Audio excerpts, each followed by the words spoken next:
Today we have the MSI G274QPF E2, which offers a 27-inch 1440p rapid IPS panel running at 180Hz, and it has some extra goodies like a very flexible stand with a USB-C input. All of this at a price of 21,000 rupees makes this a very enticing purchase for gamers, but its name is dangerously close to the G274QPF-QD, which is a completely different monitor with a quantum dot panel, and this is actually a successor to the G273QPF that I had reviewed a long time ago. I would really like to meet the people who name these monitors and printers someday, but for now, let's check out how good the monitor is.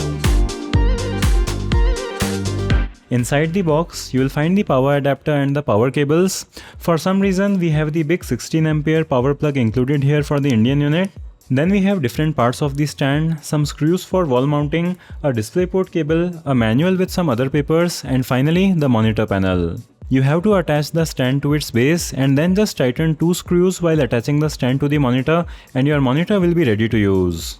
We don't have any fancy RGB lights on this monitor, but it still has some gamer aesthetic going on its body, and the overall design makes it easy to identify that this is a gaming monitor. The stand has been upgraded from the previous model, and now we have all kinds of adjustments like height, tilt, swivel and pivot, and the stand actually looks and feels quite good.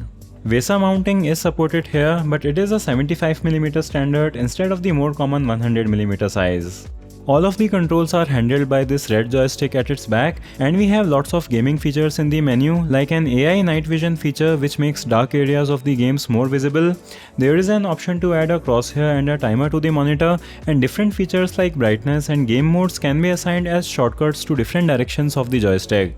We also have a good control over the color temperature and the color balance of the monitor, and there is also a picture-in-picture mode.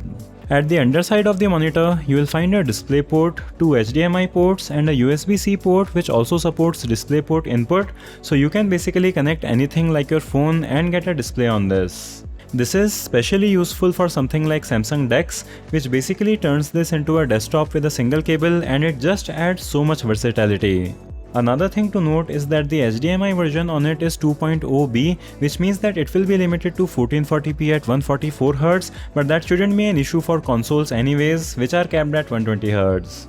There is also an audio jack on this monitor, but I could hear a constant noise when I plugged my earphones in it, so it may not be very usable. The display panel is a 27-inch 1440p panel which runs at 180Hz. It is also a rapid IPS panel with almost 120% sRGB color gamut and support for adaptive sync, so all of these specs really make it a high refresh rate all-rounder for working, gaming and entertainment. Now I will make a quick comparison to the G273QPF-QD model, as they are named almost identically. The QD model has a quantum dot display, which means that it has a wider color gamut of 150% sRGB, but it is not better in all areas as it runs at 170Hz instead of 180. The typical brightness on it is 300 nits, while on this E2 monitor, the maximum typical brightness is 400 nits, which is plenty enough for a brightly lit room. We also have something called HDCR in this monitor, which adjusts the brightness depending on how bright the content is on screen, and it can be useful in some cases. The monitor offers 3 pixel response time modes.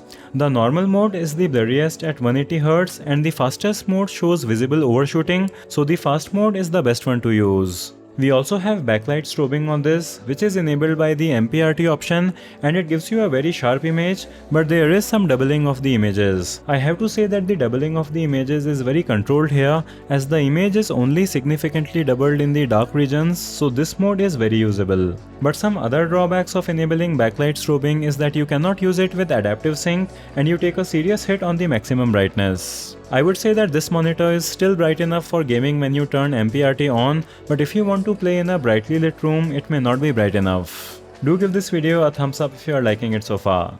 I really liked watching videos and stuff on this monitor, as we have nice and saturated colors with great viewing angles. My unit has very minimal IPS glow with very controlled backlight bleeding, and the backlight evenness was also very good. The gaming experience is also really solid, as 1440p at 180Hz looks sharp and smooth at the same time, and the rich colors let you differentiate between different things clearly, increasing your gaming performance.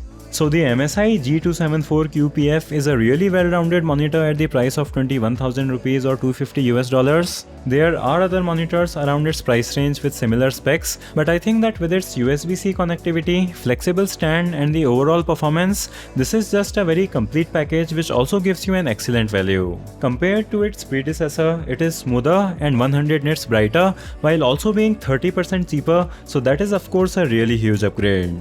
I'll have links to check this out in the video description. Let me know if you have any questions in the comments. Give the video a thumbs up if you liked it. Subscribe with bell. Thanks for watching and I'll see you in the next one.